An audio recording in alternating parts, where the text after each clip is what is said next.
আজ আমি গ্যাস চালানো ছাড়াই একদম super tasty super creamy mango ice cream করে দেখাবো। এই ম্যাঙ্গো আইসক্রিম করার জন্য আলাদা করে হুইপিং ক্রিম কিংবা কনডেন্স মিল্কের প্রয়োজন হবে না। একদম ইজি ওয়েতে আমি আপনাদেরকে বানিয়ে দেখাবো। মাত্র 3 মিনিটে এটা বানানো যায়। আমের সিজন শেষ হওয়ার আগে এই ম্যাঙ্গো আইসক্রিম আপনারা একবার হলেও বানিয়ে দেখুন, দারুণ টেস্টি হয় খেতে।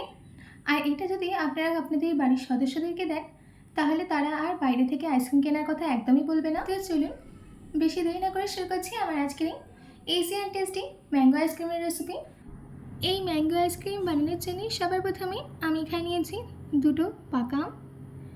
এবার আমি আমটাকে কেটে নেব।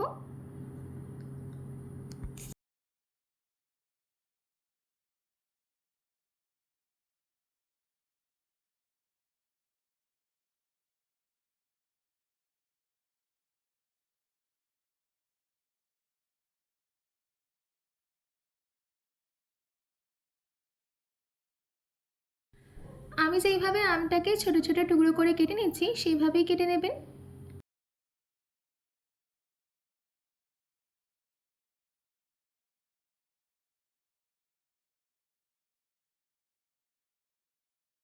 দেখুন আমাদের এখানে আমটা কিন্তু কেটে নেওয়া হয়ে গেছে।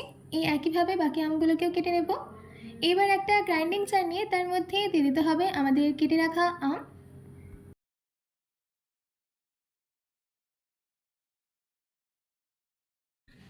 তার সাথে এর মধ্যে অ্যাড করে দিচ্ছি 1 কাপ মালাই মানে দুধের স্বর, দিচ্ছি 1 কাপ গুঁড়ো দুধ।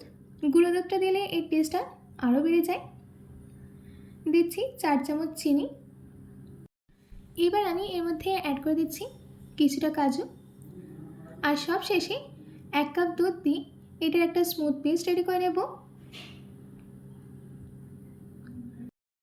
দেখুন আমাদের এখানে পেস্টটা কিন্তু রেডি করে নেওয়া হয়ে গেছে। এবার একটা টিফিন বক্স নিয়ে আমি তার মধ্যে এই পেস্টটাকে ট্রান্সফার করে দিচ্ছি।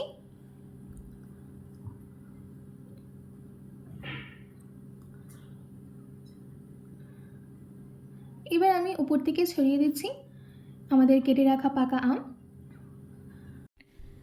আমটা দেওয়ার পর চামচের সাহায্যে এইভাবে একটু মিশিয়ে নিচ্ছি।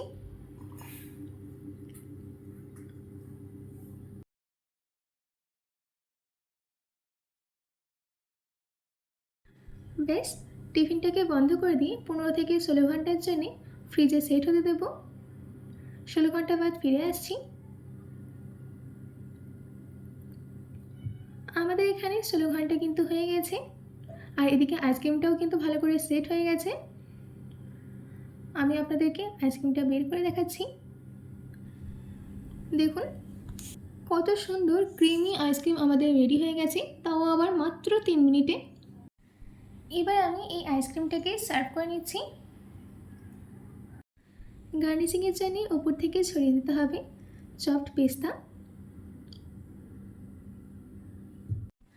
আশা করছি আমার আজকের এই ক্রিমি অ্যান্ড টেস্টি ম্যাঙ্গো আইসক্রিমের রেসিপি আপনাদের খুবই ভালো লেগেছে।